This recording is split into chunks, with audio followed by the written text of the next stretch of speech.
Rest, recover, and refocus. Alexandra Eala before the 2025 U.S. Open.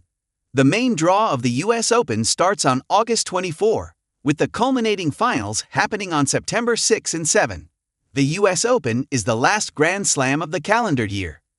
This same time last year, our pride and joy, Alexandra Eala, was knocked out after 2 successful rounds in the qualifiers. Thanks to her present WTA World Ranking of No. 71, she has a career-high No. 56 ranking. Achieved on June 30, 2025. She's automatically in the main draw, and you can bet your last dollar that all the Filipinos in the New York area will be trooping to Flushing Meadows to show their support for the real-deal Filipino tennis pro. The slip in the ranking to No. 71 shows just how important the week-to-week WTA tournaments are in amassing points and maintaining your ranking. A few weeks ago, at the Canada Open, Alex injured her shoulder and was sidelined, allowing her to recuperate. Other players in the same ranking range would have been competing in the intervening weeks, adding points to their total and overtaking her in the process. Hence, the tumble down the rankings in such a relatively short period of time as a month and a half. She recently went to Mallorca, Spain, at the Rafa Nadal Academy, in deep practice for the Open, and is now in New York. She was in Mallorca along with the following players, who are all associated with the Nadal Academy. Casper Ruud, 8th ranking of No. 13. Dani Rinken, Alina Korneva, Coleman Wong, Martin Landalus, Solana Sierra, and Jam Munar Klar.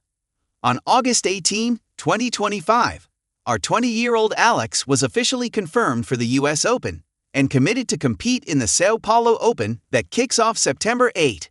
It's a WTA 250 event, and given the slate of players who are joining, she'll be seeded No. 3 in Brazil. The only 2 higher-ranked players competing in Sao Paulo are Brazilian tennis star Beatriz Haddad Maia in her hometown tournament and American Hailey Baptiste. It's August 21 when the official ladies' draw of the U.S. Open is set to be announced, and we'll know who her first-round opponent will be. This will be Eala's 3rd consecutive Grand Slam appearance of the year, following the French in Wimbledon, where she was knocked out in the first rounds.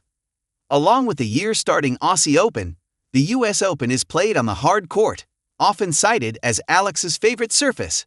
Her tremendous Miami Open run in March of 2025, where she reached the semifinals after mowing down 3 former Grand Slam winners in the earlier rounds, was a hard-court tournament. The Miami Open is a WTA 1000 tournament. The number refers to the number of points at stake if you win the tournament, and it's why that Miami run was so instrumental in helping Alex break through the top 100 barrier. She was ranked No. 140 entering Miami. And just as important to maintain her rankings will be protecting those points in Miami and Eastbourne come 2026. The million-dollar question on every Filipino tennis fan's mind would be whether the shoulder has truly healed, and how match-fit Alex will be for the U.S. Open. Even if you grant that the shoulder has healed, her last competitive match was on July 28. Deep practice is never the same as match experience, where strategies, changing things up mid-match, and soaking up the atmosphere are just as crucial as the physical skills one can possess. I'm certain the Academy is well aware of this and will simulate match conditions. For me, I know the extended break will mean either of 2 things. 1. Alex will not have had enough time to be super ready for the US Open, or 2. She'll be free of pressure and surprise herself and us.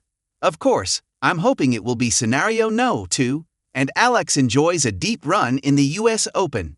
She's come so far in the last year, and it'll be a shame if it's another case of out in the first round of the slams for Alex. Her short visit to the Philippines in July showed just how inspiring her tennis journey has been for Filipinos. Everywhere she went, crowds followed and wished her well. She is the highest-ranked Filipino player in WTA Tour history, and the first Filipino player, male or female, to have reached the top 100 in WTA rankings. She's the first Filipina to defeat multiple top 5 players and Grand Slam champions, Miami, and to reach a tour-level final in the Open era, Eastbourne. That she's accomplished all this at the age of 20 is proof of her perseverance, innate talent, and dedication.